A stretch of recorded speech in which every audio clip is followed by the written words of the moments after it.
根据着美国的网络通信设备大厂数据，自2024年发布治安准备度指数，这报告指出，讲台湾敢若8趴企业面对治安风险有较较全的准备。着民间团体含立委针对所谓治安议题召开记者会，呼吁政府赶紧建立产业自路，训练人才，也着爱来推动治安认证标章等等。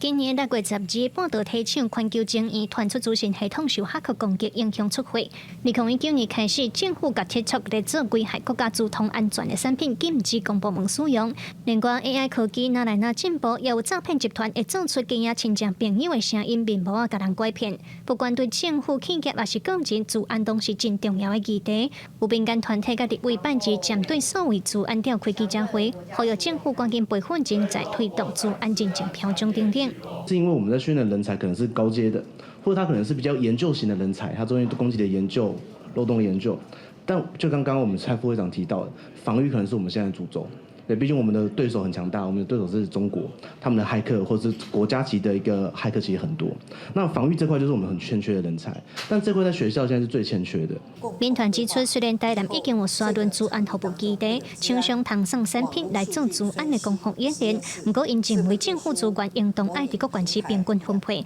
建议和各地大学正做治安的产业自路，通整合科技甲人才培训。那目前教育部在我们的技职司在成大有一个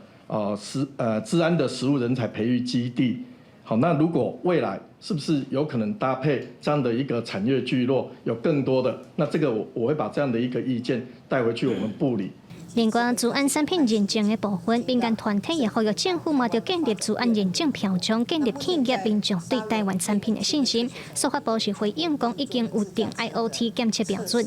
我们现在已经定了20项的这个 IoT 的一个产业标准，包括了刚刚讲的影像监控、门禁系统。那另外的话，有关大家比较关心的是国产的部分。我们现在有一个